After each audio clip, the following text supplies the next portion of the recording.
Alright, welcome back to another Plan Explain. Hopefully everything runs smoothly in this video.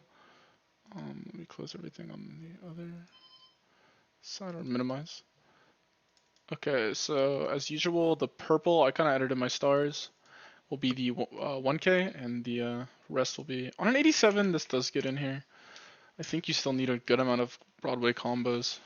Could be yapping a little out of my mind, but easily fold versus the cold shove. Yeah, obvious reason. Well, you fold that. I mean, the bottom of your cold shoving calling range is just pairs and then ace queen suited, I think. I don't think ace queen off even needs to call. So yeah, that's why I prefer not to put the cold shove. I mean, it's actually okay if you know your opponent's drastically over three betting. It's actually a really good way to attack them.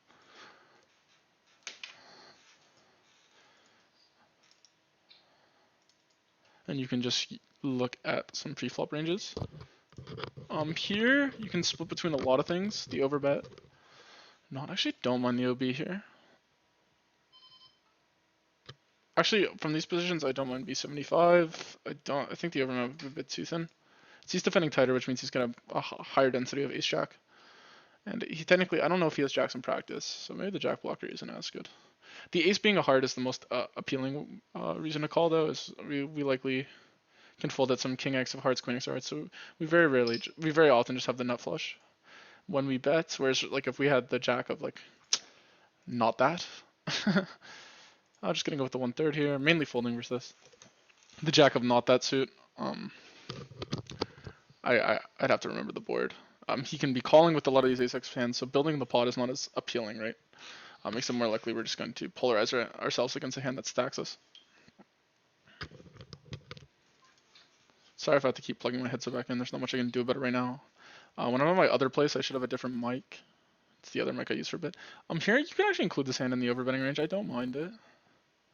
On a 73, I will go with the attack here. The ace is always a great card. On a king high board, an ace is always going to be a good card.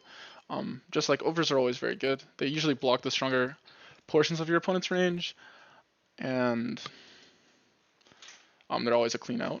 I mean, obviously the ace of clubs is probably a bit preferred. The seven of clubs is still nice though, and that's a board where we want to be attacking very aggressively. Just gonna be calling here. It's just not a big enough bet. Yeah, and here we can probably include a checking back range without a club. I can get behind it. We'll go with it. It's really easy to find checkbacks that aren't tens here, right? Like ace five. It's like, is it really that appealing to bet? Probably not. Find the second check. Um,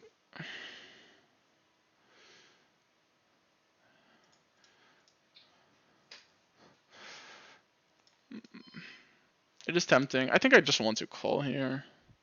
I don't mind this hand now as a raise. It's just really hard to wrap it. So I would say this is a spot I kind of want to underbluff the block, but it's really easy for him to hand. But I'm gonna call here. It's really hard for him to have bluffs. I can get behind the fold. I think here with the weaker king, I don't mind just checking this one on the 6 super connected board. Have some flushes in our checking range, has some king x in our checking range. Yeah, almost all of our ace with clubs is gonna want to bet here. On a double draw type texture. Maybe, yeah, because ace jack and ace 10 and ace deuce probably doesn't mind betting either, so we want to have some strong flushes. And on the river, I think we can just go for value. He's got some jack x. We have infinite number of bluffs due to like almost range betting the flop. I'm playing a very high c-bet strategy. Though in this spot I actually might have overdone it. I don't know if it's necessarily a range bet. I'm just gonna be raising here pretty often. Probably want to go bigger than 75, but that was the size I did. I don't mind going to 100 here. And then here going to be sizing down on this card. Mainly as we basically, it's not one of those boards where you basically have no bluffs because there was a straight on the board. But I think in general, like our two player doesn't mind getting value from a lot of his 1 king x types of hands. Including the smaller size is pretty good here. And I would say it's overfolded too. It's how do I say this? Like if I'm risking a lot of money there, yeah, I'm gonna get more folds, but I'm also risking less. I would say the block by proportion is more overfolded too, so it just performs naturally better. So I'm not risking that much, and I still get a lot of folds. And here we're gonna be dying in the 2-5. By that I mean getting it in. I don't know if this is when I'm unsure, especially 1 deep. I can't imagine 10-8 offsuit out of position. It's not necessarily a spot where you're gonna be very aggressive. Gonna be calling here. I don't see the need to shove, especially with the suited one. Yeah. I will say here, I think if he bets, we can go all in though. So you could have hands like king queen and stuff. We get called by worse. So there's a lot of merit in jamming.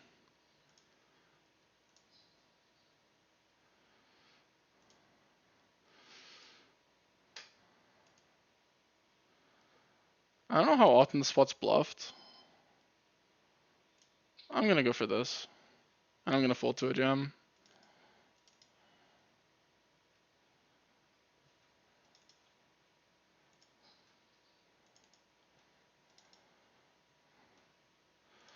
I think you can go for the check call there. I don't necessarily mind it, just putting your own opponent on an ace king type hand. As there's not really that many hands that call me there. I could go a little smaller than block. I think I went with the little nitty approach, and I should realize that I'm recording, and try and just really think about the hands and play them correct. Can do a lot of things here. I think in general I'm gonna go for the fold though.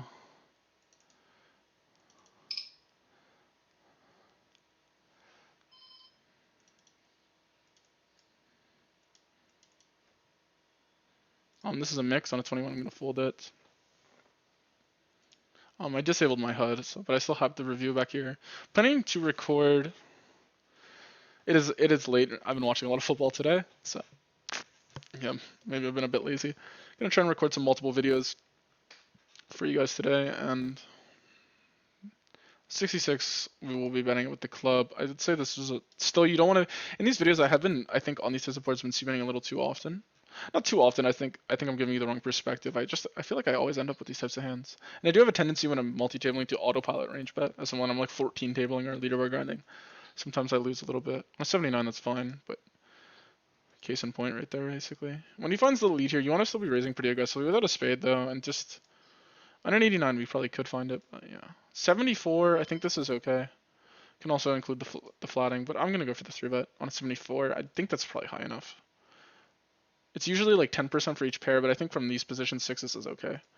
To be a little more often than that. Go for the check back here. I just think it's not a card we need to be too aggressive on. Like, it makes sense you could go in theory, but I don't think our combo of hand is the greatest. Gonna go for the bet here. I mean, it's obviously really believable. We have a 10. We also have a lot of other bullshit floats, and he's gonna have a lot of like random pairs, so I don't mind it. He's pretty capped, so I could even get behind overbet.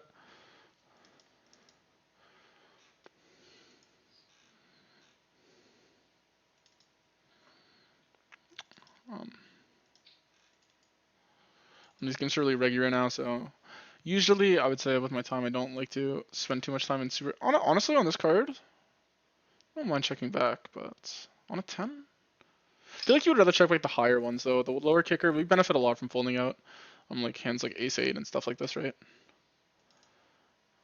Yeah, and the wheel out and everything. I mean, obviously I like to check back my nut flushes, but this one I think is just one where you want to be pretty aggressive. You can be pretty aggressive here. I mean, it's just 9-8 and some sets that didn't raise flop, which is like when he doesn't raise the flop, it just cuts him down by a lot here.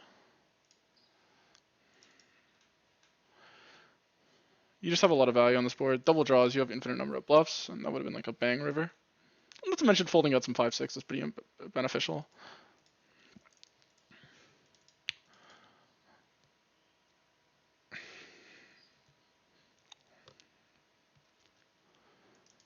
Because obviously if you check back and they have the 5-6 of diamonds that you would have folded out from betting, it's not too fun. I think this is close. When he goes to 2.2, I'm honestly a little stumped here. I'll defend it, but I think it's not a defend. So I don't know why I did, but I don't know. I'm going to try and get a little more solid. I keep putting off time studying. Not putting off, I've been studying, but you know what I'm saying. I haven't really sat there for multiple hours in a row recently. Probably an hour at a time. Which there's nothing wrong with that. I think that's the optimal way to study because a lot of people think that it has to be perfect and then they end up getting lazy and not studying at all. Yeah, on a 27 here with the queen being a diamond, I don't mind funding this check back. So I'm going to be playing a pretty aggressive strategy overall. This is a mix, and yeah, I should have waited. Not to mention, I think this table might be under 3-betting a little. Gonna mainly be calling here. When you check back, you're pretty capped. You can play raises, but I think you want to be pretty selective. Obviously, we have some 6s in our range, stuff like this, but I think, yeah, I'm gonna fold. You're generally going to be 4-betting. I don't really have any HUD sets on the guy, so I'm losing some EV here that I probably should be exploiting him for, but kind of wish I could look at my HUD right now, not going to lie. As it is a guy I don't know too much about. But it's queens in this position, and I'm recording a video. It's the price to pay for recording. I don't really care. Let's say if someone posts a video and they show my HUD sets, I really don't care. I think a lot of my HUD sets on these guys are bugged, as I played most of them heads up. So, for example, versus this guy, I played a bunch of hands heads up versus him. I'm pretty sure the 12k hands on him. I don't even use it. I don't really use HUDs at all versus regs. I'm gonna be honest with you. I don't look at them. It's mainly for just detecting or recreational. But I do know some people care about it. And you know what? I'm not gonna worry too much. 2.5x. I'm just gonna be folding.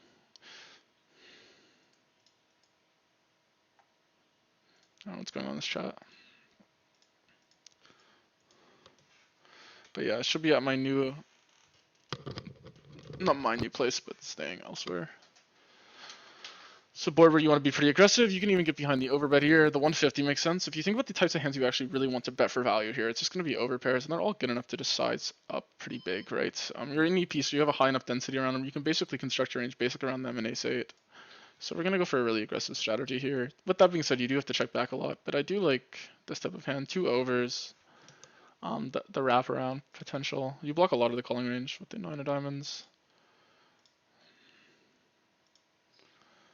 But to be pretty cautious now, because I will say the 9 of diamonds is probably in a decent amount of his folds. Like, you might call Jack 9, you might fold 10-9. 10-9 starts folding. The Queen of diamonds. The king, that being said, the king is a great card, right? The king is just a great card. So I think in general we want to be betting pretty aggressively. I think we can even bet like a lot of our underpairs and stuff like this. Ugh. I think when I tank this long, I'm going to go with the check, though. I think you really like to have an overcard, right? For obvious reasons. One of the reasons you like to have an overcard is you like to polarize yourself on not these stronger 2-pair hands. You like to have the king be strong. Also, not having the ace means that I could potentially lose to an ace-high flush draw here by him just calling me and checking back river, because I'm not going to be finding sand on the river, and then I lose. And I'm just putting more money with the hand than I have, basically drawing dead verse with. Here on the river, it's close. Because it is a card I want to bluff really aggressively. After we overbet flop, he is really capped. So it's not by any means something, but I think when we check turn, we're kind of committed. Yeah, and that's a reason right there why you want to be a little cautious. If your opponent's floating, he's supposed to have flattening that hand under frequency in the big, then you definitely want to be pretty aware of that and not be going too crazy on these turns. I would say in general, when people play more straight up, that's when you can really, that's the more polarized you want to be is when you kind of have a great idea of what your opponent's range is, like how capped he is. When you know for a fact your opponent's capped, or it's gonna have to call you down with weaker types of holdings, then you can be very, very aggressive. Here you're gonna be raising just very high frequency, and I don't mind this. I would say it's a bit of a tell when people size up half pot. They don't have too many folds. It's kind of like I hit the board, but that being said, I don't mind raising that hand. Ugh, this is tough. Check back. I guess I call here. And lose? I don't know. I don't know about this spot. I kind of zoned out. Don't think I even call. This guy, I have to beat this guy and this guy. It's just a waste of 2 bigs.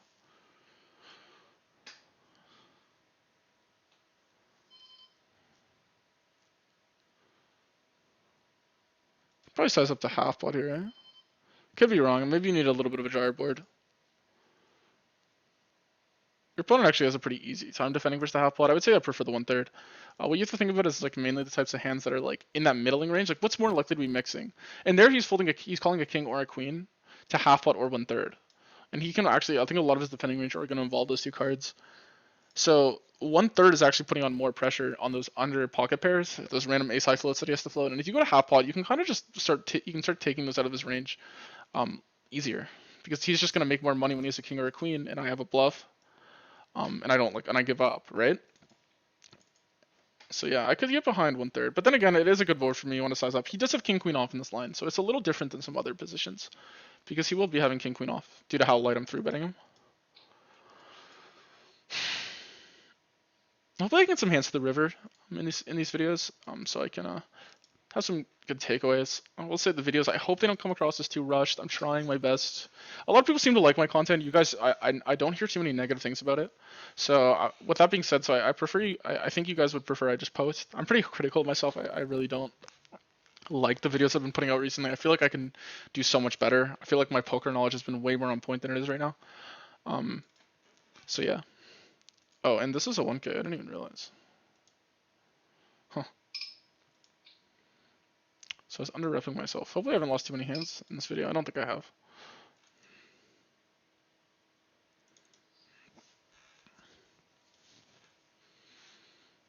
This is a spot you can pretty much come close to 1/3 of the range. I'm not sure. Usually in the button you have to be careful. Your range is so wide, and the wider your range gets, range becomes less appealing. And the 2 low cards are something, but I will go with the range, but with the diamond can defend versus it. Not to mention it's a king high board.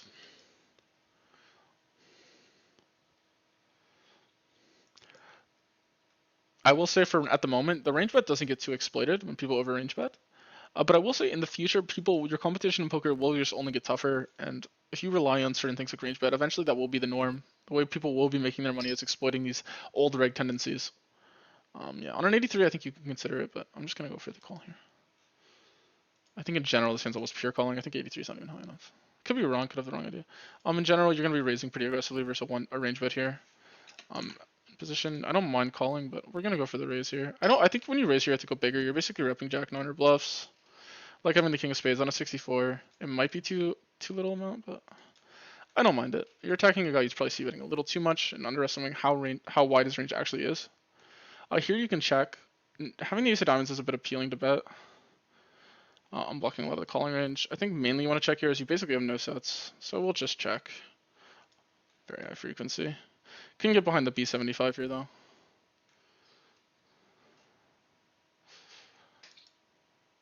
The small bet is kind of weird. You want to raise it a good amount of the time. I also don't mind the call here. I think aces is going to call the hardest. I meant the most often.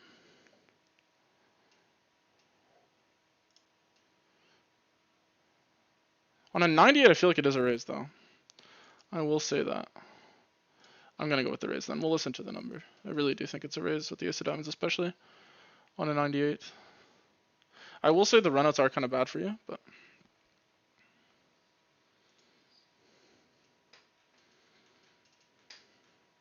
the issue is I think I'm perceived as under bluffing in this type of line.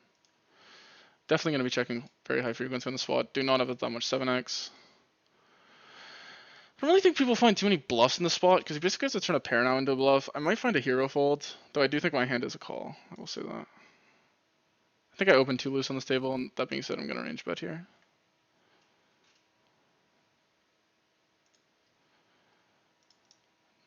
I think I'm going to go for it. Mainly, I just don't think the spot's that bluffed. I think he has hands like queens, jacks, and tens. He might have river pocket nines on me, but I don't like check folding. So I'm going to go for the shove in this line. If I'm beat, I'm beat.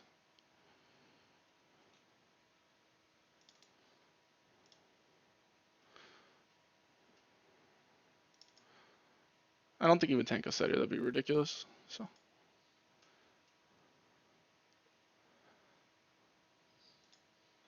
you never know in online poker, but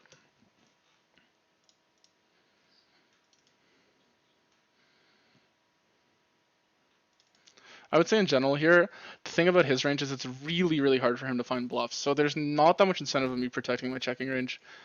As I'm pretty sure if he has air, he's supposed to bluff it pure, and he's still not going to be bluffing enough if he goes thin for value. Yeah. That's just my read on it, because he had to call the check raise on the flop, and I would say general, most people are under defending versus that. It's really hard to have a hand that doesn't hit that board, and then also doesn't bluff turn, if that makes sense. So it's just, yeah.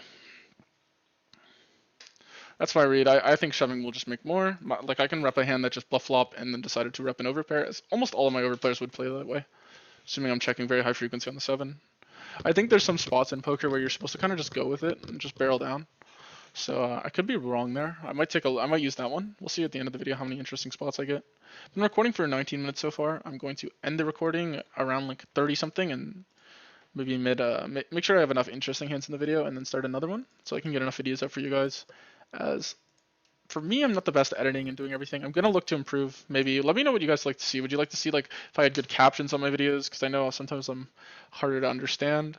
I was thinking of getting like an AI thing to do that, and then just filling in the like just the editing because it makes a lot of mistakes.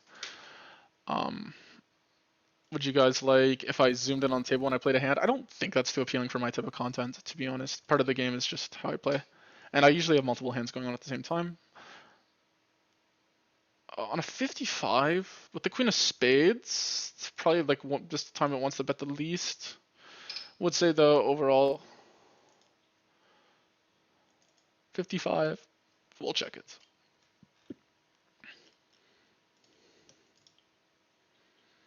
And we find the delay. When you delay here, you can pretty much just be polarized again.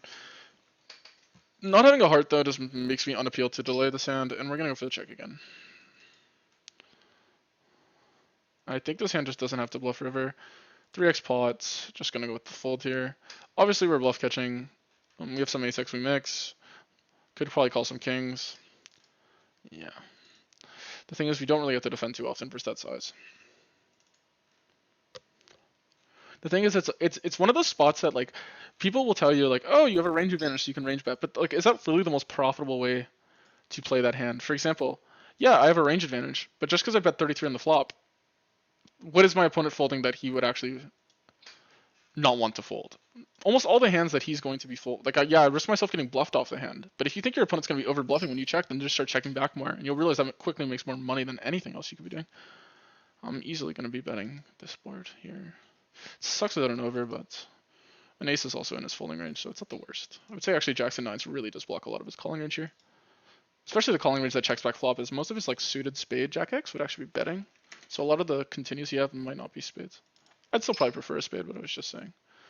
It's not the worst to not. You can probably call this sometimes 150 deep, but we'll go with it. And from these positions, 4-betting sometimes, mostly folding. The ace queen off.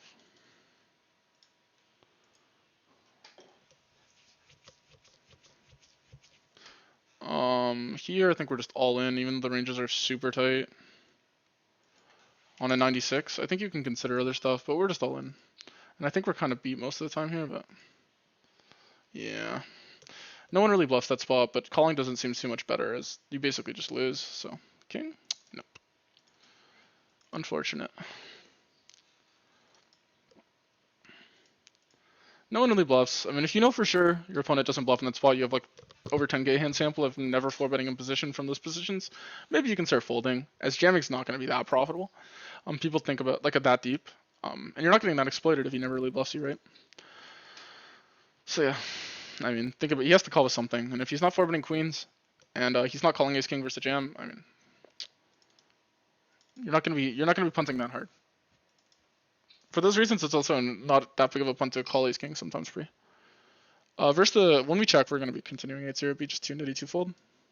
We do block bluffs and stuff, and we don't have the ace of clubs, which means we don't turn the nutted 8 that often.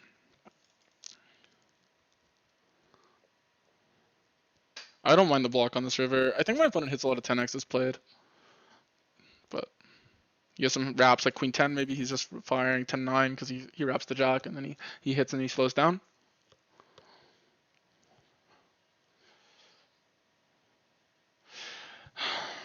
I think we just fold here. I think we just need to block more. I don't really believe him, but I think he's doing some leveling bullshit. In the sense of he just thinks I'm capped. And he's trying to get me to call the type of hand I have. Pure folding here.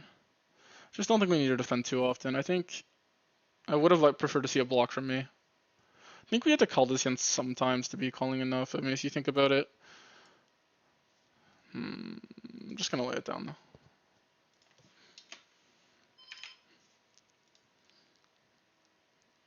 Gonna fold here 200 big blinds deep. The 4s just does not perform as well this deep stack versus an EP open.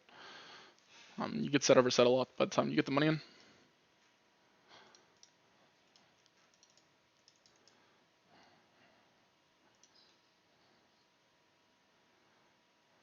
This you can do both. I don't mind sizing up to B75 here. It really is your board. But but I'll go with the half pot, as I think you can simplify this to almost half pot range. I could be wrong if you guys look at the video. Oh, I wanted to mention something. If you guys run a hand, like let's say this hand for example, and I don't reply to it in the comments, on a 96, gonna be checking this card very high frequency. So it kind of just equalizes the range advantage, and when he calls, he has actually probably more flushes than we do, since we're betting really high frequency. So I'm gonna check and evaluate.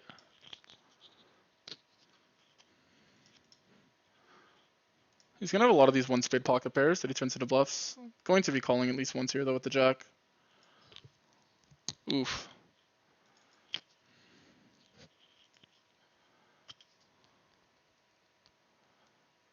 I don't think we need to overbet here on the 4 pairs. It is a better card for him. If you can put him with a leading range and he chooses not to. This one kind of stinks. I think in general, he has a lot of potential bluffs here. And if he's taking them all pure, then he's over bluffing. 9s, 8s, 7s with the spade. But in general, just going to the theoretic, I can't know that for sure. Like I could go like, oh, if he is doing that, I'll call, great. Then what if he's under bluffing and I'm making a mistake? And so then we're gonna go back to like the actual logic behind calling my hand on the river. And I think you just really want to have a spade. You have enough Jack X with a spade here. You have some 2 pairs, like obviously Ace Jack I'd prefer to call. King Queen doesn't. Even King Queen gets there from him. I just feel like we're overcalling here. I mean, the Jack does block a lot of his calling range, but generally in a spot where your opponent has a lot of value hands, you need to be pretty confident they're bluffing a lot. And I'm just gonna err on the side of a nice hand. I don't know. I would like to have a spade here. I'll check this one back here. Good check back by me. Can do both here. I like raising a lot. On an 11, we'll go with the call though.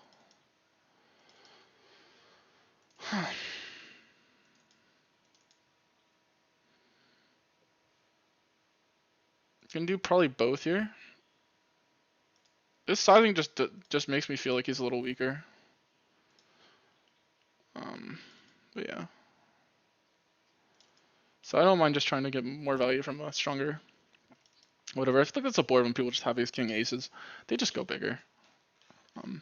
And it's one of those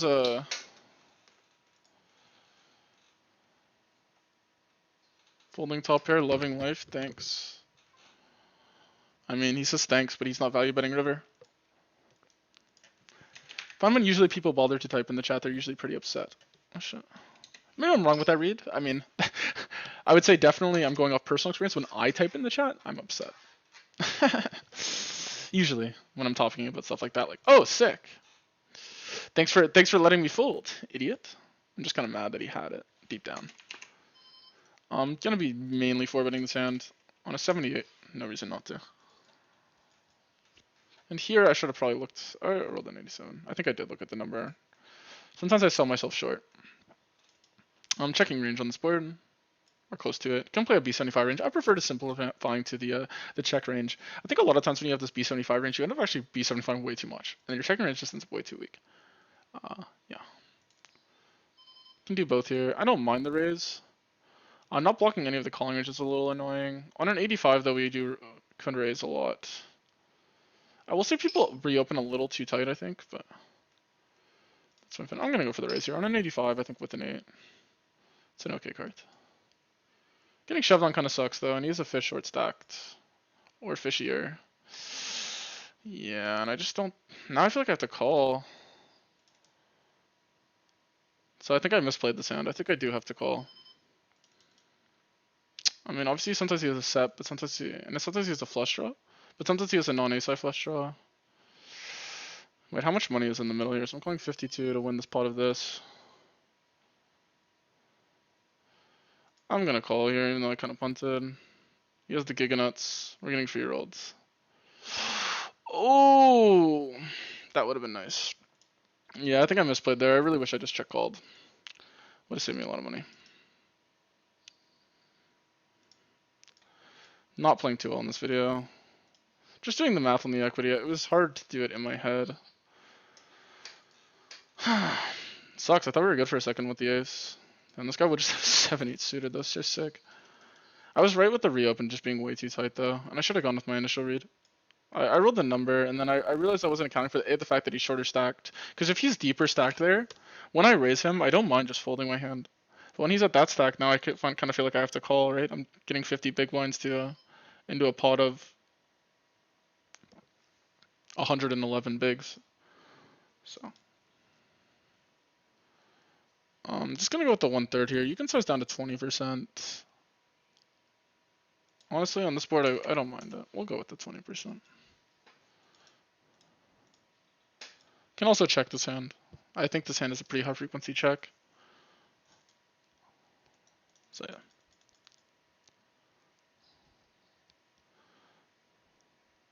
Gonna find the check here. And then I don't think our hand needs to block river. I mean, you could play a small size. I mean, he has some queen X that he might float. We kind of block those hands though. So we're just gonna go for the check evaluate.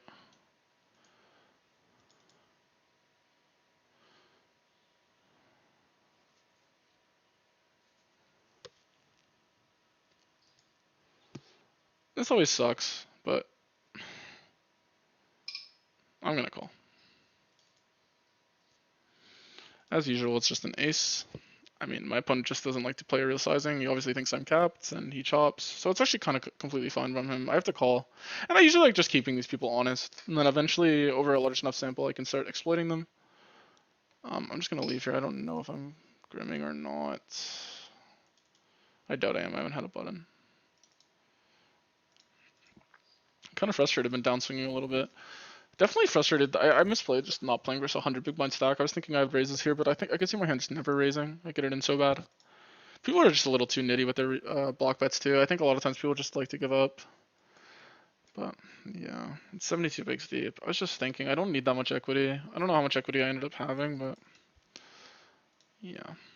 Anyway, let's hope I can run it back up. So we'll take a look at some of these hands in the video for you guys. I don't think this was my greatest performance playing, but it's good to show some mistakes. Yeah, just didn't see. I was planning on raise folding with the number I had. I just decided, because you're checking range, right? So you want to be playing a pretty sizable check raise range. But then I realized, like, I'm getting such a good price. I need like 25% or something to call. Because I'm putting in 50 big blinds to win one, like, to profit from one whatever. So I have to win, like, yeah, not too often. And having the ace, if he ever has a hand like jacks and he's sass playing or something like this, I'm not saying that I would assume the fish would have that type of hand. Gonna be calling, or I think you just have to call once with this type of hand. I think these types of hands could start folding though, I will say.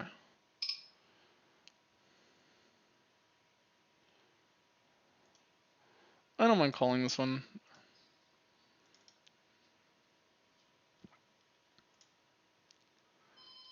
Yeah, when the queen comes in, it's just too many hands. I mean, obviously he's repping a pretty small range there, but probably want a jack or a 10, or at least a king. Block some form of value. We actually kind of blocked the main types of bluffs he could have in 8-7. Record for a little bit longer, and then we'll start my next video.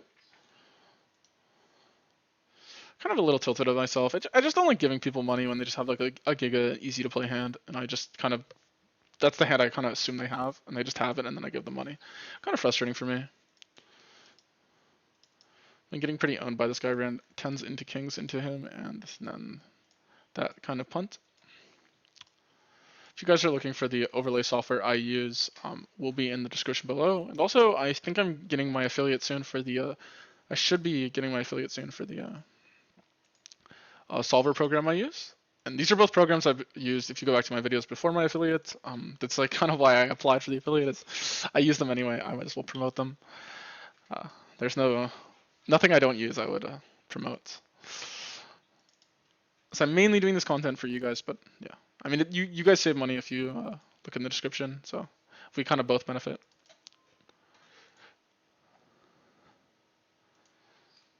I wouldn't say being a salesman is my skill set, but yeah, not the type of thing I gravitate towards for sure. But gonna be wrapping this video up soon. I will be going over some of these hands. I think some of them could be interesting. If you guys, I saw some people say they looked at some of my hands. Maybe not in my comments, but elsewhere. If you guys have any hands that you ran yourself and you have some inputs you would like to give and say like, oh, you did this, but actually I ran this and it doesn't do that, you guys should let me know. I trust me, I do not think that's weird at all. If anything, the person who benefits the most from that is me, because I get to learn infinitely faster because I upload my sessions on YouTube and everyone gets to tell me what I did wrong. Like that's sick. I get to study like even more fast. I'm not petty like that. I'm very aware that I'm not the best player in the world, so yeah. And I'm also just very realistic that almost everyone makes mistakes. Um, I'm not going to be someone who ever doesn't. And poker is actually way more complex than people act. People act like people are close to perfect. I would say majority of people are nothing like that. Nothing even close. This is obviously a great card to bluff. The issue in this line, these are literally pretty overcalled lines. I'm trying to think of the size I prefer. Honestly, I'm going with the block bet.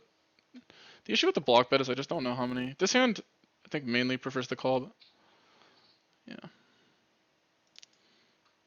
Deeper, I don't know how much it minds folding. You don't get shoved off your equity as much, and it doesn't play as good. For example, on this board, I'm not too thrilled getting it in. In fact, on this board, I likely won't be. Just don't think people really find these bluffs. I don't know. Maybe I'm exploitable versus the guy who just mashes his keyboard into the ground. But in general, people just don't like to bluff boards that are not super good for them. Because they think they don't like the idea of you not having a decision and having a snap call. You can start playing calls with these types of hands.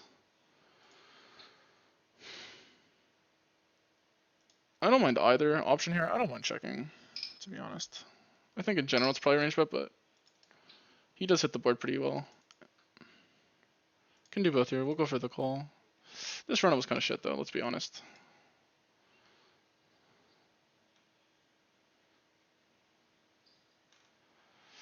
He does have a lot of bluffs as played though. Because he has all the lower bullshit. I don't really know how much I believe him. I'm kind of just tempted to just call. The issue is 8s does block his bluffing range.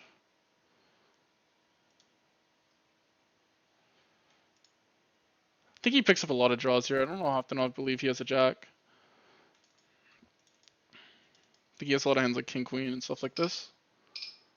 I don't know why. I'm just going to call him whatever. I'm retarded. Okay, I shouldn't have used that word. I guess I forgot him like whatever. I really don't mean any harm by it. I think people know that though.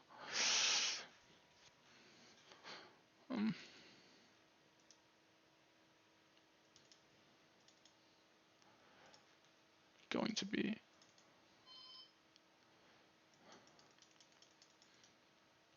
I'll go for the 1/3 here. Yeah, there's not too much thought process behind me using that word outside of just not meaning what the word actually could mean. I don't know how to explain it. But yeah. Anyway, here we're just going to be calling for sure. Going to be calling down. I mean, we don't have enough king x here when we call flop, and going to have to call him down. In the delay line, I think this could perform pretty well. I feel like people just generally, especially having a club, just makes me pretty tempted to bluff this spot. Or, sorry, value bet. What am I talking about?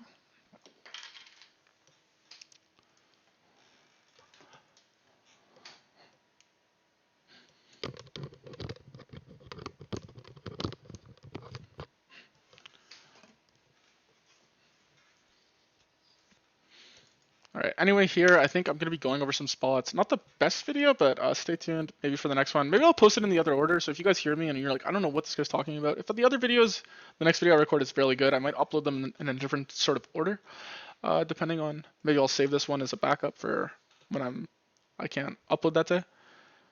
You could actually call this sometimes. In general, you're going to be 3-bet calling a 4-bet with this type of hand, but this deep, the 4-bets become a little more treacherous to play versus, so you can actually include this in your calling range. It's also nice to have the nuts on a king jack 10 run out. Obviously a great spot for me, blocking king queen suited twice. Gonna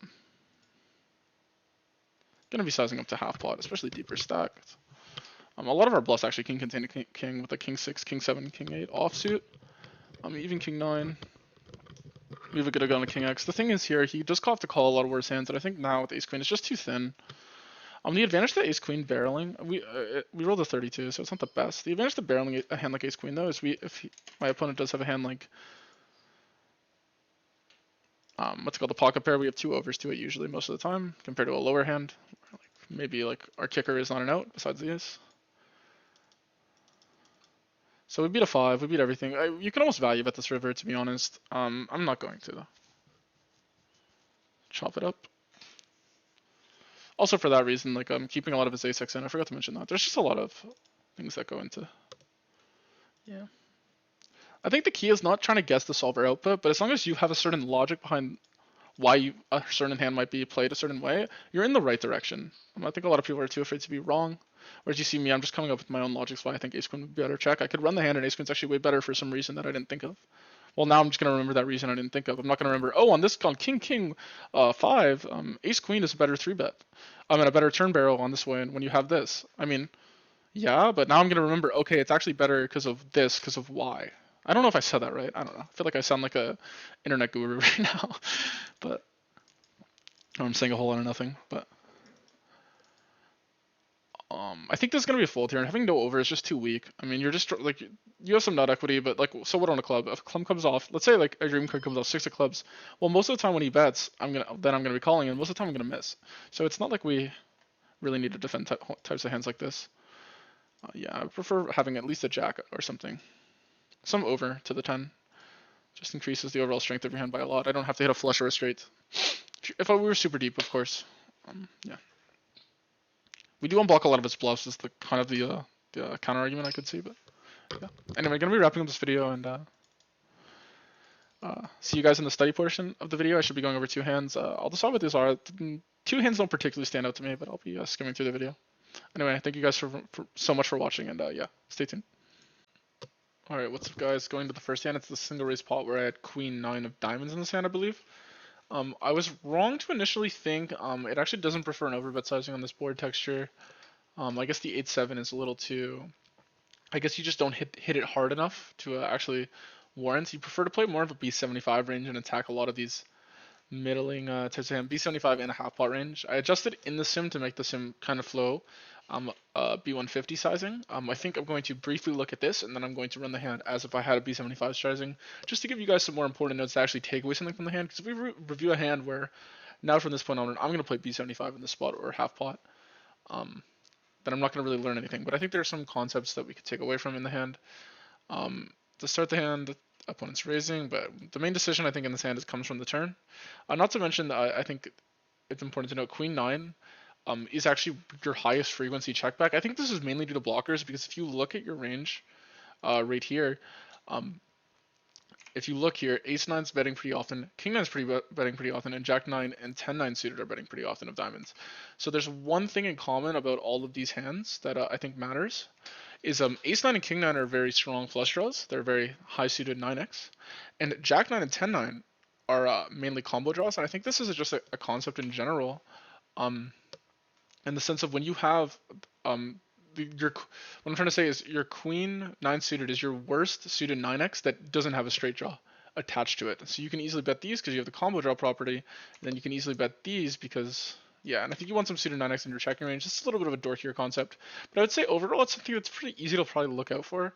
And yeah, you can usually probably identify that you would prefer to check back a hand like queen 9 of diamonds in the spot because of that logic. So I think same would apply if you were to lower the suits by 1. Obviously maybe versus an EP it would change, but I think overall it's something to probably keep an eye out for when you look at your hands if that concept keeps applying. I just thought it was interesting. Moving on to the turn here, no overbet. Obviously you want to be betting at a very high frequency, you don't need to polarize too much. If you look here, you're actually very rarely betting any of your diamonds. I think part of this reason is your opponent, you pick up a double flush draw. So I'm curious to see if so you're obviously going to have a lot of these hearts to barrel. And diamonds are some of your weaker holdings for your opponent to have. So yeah, you're usually not picking the diamonds as a bluff in the spot. And by the river, you are not value betting these hands. But anyway, I'm more curious about the spot when I readjust the hit range to a proper sizing. So we're gonna go. Hopefully it loads quick while I'm on video. Maybe I'll actually, you know what? I will. Oh no, I was gonna say I will stop the recording and then reopen it when I finished everything, but I don't think it's going to take too long to load. But in the future, maybe my editing will improve a bit, and you guys just have to bear with me for now. I thought I would do some single raise pots because I think a lot of these, it's easy to pick the hands where the stacks go in, but you don't actually learn too much in 4-bet pots, and I think there's more nuance to the game that teaches you more in maybe the 3-bet pots, which is probably the most important thing to really grasp down, and then after that single raise pots, because if you don't understand single raise pots, it's going to be tough to really know the game. Here I'm tempted to simplify to one sizing, in the sense of in this spot, I think in general, I will prefer to play one sizing here as opposed to mixing between two sizings that are too close together for me. I just find it a bit impractical. When two sizings are too close together, I think you're better off just sticking to one and actually just being able to figure out a strategy from there. So I'm going to stop this recording and I'm going to put in one recording here. It'll take me about 2 seconds and I'll keep, yeah. So interesting enough, the weird thing about setting is when you choose to node lock it to one sizing, it actually just does prefer the bigger size. This is the weird thing that can, I guess, happen. You would think it's really unpredicted, but yeah, I guess so the overbet actually is okay on this board, like I figured. I guess when you're mixing between B75 and B50, I guess it's maybe the optimal way to play this strategy. And when you're playing one size, I guess you just prefers the overbet. I find that quite odd, and I have a tough time really understanding why. But anyway, nonetheless, we'll run this through here. Keep in mind, I did node lock it to, I don't actually have B150 as a size, so it'd be hard for me to predict why. But we will run this hand with one size. You can see how aggressive your opponent is actually supposed to be raising. You're supposed to be raising half the time you call versus the 125. I think just due to the amount of air I have in my range, your hands are going to want to have a lot of protection on this board, especially your 8x's. There's almost a bad run out on every single card. And you also get most of your value with your 8x on the flop here, as it is currently top pair, which is important. That's a whole topic for another video where I'm mainly focusing on my big blind. Yeah. Here I'm mixing between two settings that are close together, but I'll keep the video going and not adjust this too much. Same concept still applies though, where you slow down. An important thing to also analyze is generally if your opponent has your exact same combo at a high frequency, that is when you most likely want to slow down because you are just actually purely blocking that. I think that's a little more true for offsuit hands though, because you're double blocking the suited combos. When you have the suited combo, you're probably only blocking one combo still sometimes. Depending, but yeah. Generally, when your backdoor flush draw comes in, you're just going to be using that. I'm going to change this hand though and picture a king of clubs came off. In the sense of all of these hard X hands start becoming folds, and I think now you're gonna run out of you're gonna have a tough time not including some of these flush draws in your bets. So I want to look, for the sake of you guys, what flush draws are preferred. If I had to guess, like I could assume stuff, but the sizings stay the same, which is good to know. In general, yeah, when the backdoor flush shot doesn't complete, it looks like he, what's it called? You really just want to be aggressive on this card. It's funny that Queen 9 is still checking though. I think for the reasons I said earlier, where the types of hands, but the Ace-X of diamonds is going. So yeah, look out for these boards where the double flush shot completes, because when there's not, you're gonna be very aggressive on them. But I guess your opponent regains a little bit of his equity when the hearts come in, and since he has all his 8x of hearts and all his 7x of hearts, so you still have to be a little bit careful of what you pick when you're bluffing into a strategy like that, and you'd rather have hearts to block him from having those types of holdings. And then diamonds also become some of his weaker holdings when those holdings are included. I don't know if I made sense of everything here, but yeah. Anyway, on to the next hand. This is a quicker hand to go over, but this is kind of similar to the type of hand I had earlier in the video. I'm not going to run it at so many bigs because it's a completely different game, and I find it pretty unproductive. But I do think it's something worth taking note of. This is the hand I felt like I punted when I had ace-8, and it was versus recreational, so the game completely changes. And you can't just look at it, run a hand, I think, when you're versus recreational, and say, oh, look, I played it perfect because the solver does X, Y, and Z. Granted, when I'm recording, I try not to exploit too much, but I do try and help you guys. Here, you can almost simplify to a range check. And because of that, even with a high frequency check, your opponent is still stabbing here at a very high frequency. And I don't know in practice if they are, but on the number I rolled, for what it's worth, I can do the whatever. And interesting enough, when your opponent does reshove here, which he does at a frequency, your hand actually is still pure calling in this spot. Due to the amount of equity you need to call, I'm pretty sure this is like pretty obvious if we just look at the equity needed to call. We can sort by hands that are calling. And we can look here at the worst equity that is calling. Part of your equity is also like, never mind, I was about to say something I think was wrong, so I stopped myself. But yeah, it looks like ace-8's about the bottom. But yeah. Anyway, just went over that one quickly. I think I will put another hand in this video because this wasn't too interesting, and yeah, see if I can find another one. I did go a bit extended with the first hand, but yeah, if this is the last hand of the video, I'm not gonna know yet. So anyway, thank you everyone for watching. But if not, you'll see that the video is still going. But yeah, stay tuned for part 2 of the next one. All right, for the last hand of the night, I decided to add one more in where I had aces and a 3-bet pot out of position versus the small blind, or what am I talking about? Versus the cutoff, and I'm gonna make sure my headset stays charged. Anyway, opponent plays a high frequency V20 into us, as he should. And here, I said in this video, you prefer the ace of diamonds almost every way, due to the unblocking calling range of your opponent. This is not one spot, especially on a rainbow flop, where it actually adds equity to your hand. So generally, then you just focus on the blocking properties of the hand, and obviously having the ace of diamonds unblocking more of your opponent's calling range is going to be better. On the turn here, mainly going to be checking on this card, especially with the ace of hearts. Obviously, added reason to check, less things you get called by that are worse, and yeah. Anyway, opponent finds the check back, though he should be betting pretty high frequency. And here on the river, this is the interesting part. We were playing no jams. I mean, if you can look, let's look at the EV playing jams with aces here. Doesn't lose too much. And I think the key is to take away when we check, what is our opponent's realistic strategy supposed to look like? And it's something like this. In in-game versus the recreational, I just did not think that they were going to be bluffing me enough. And I thought there's a higher probability of maybe him calling me with something that might fold here, like these hands. Right here. So I think if you were to actually just break down the actual hand, I really thought there was and I thought he had a lot less sets than, I didn't think he really had a what's it called, the 7 or anything like this that he's checked back. So I think in general he's more weighted. I could probably node lock this and give myself the shove, but I would just be wasting my time. Anyway, so like takeaways I'd say from this hand is focus on your, maybe on a rainbow board, having the not blocker. Do you want it? How does your hand interact with it? In general, and like for example having a diamond here with your aces just matters a little bit. But yeah. Anyway, thank you everyone thank you everyone so much for watching, and make sure to stay tuned for part 2 of this video. The session gets a lot more crazy after that. There's some big bluffs and stuff, so if you're watching this late, I recommend you go check out the next video.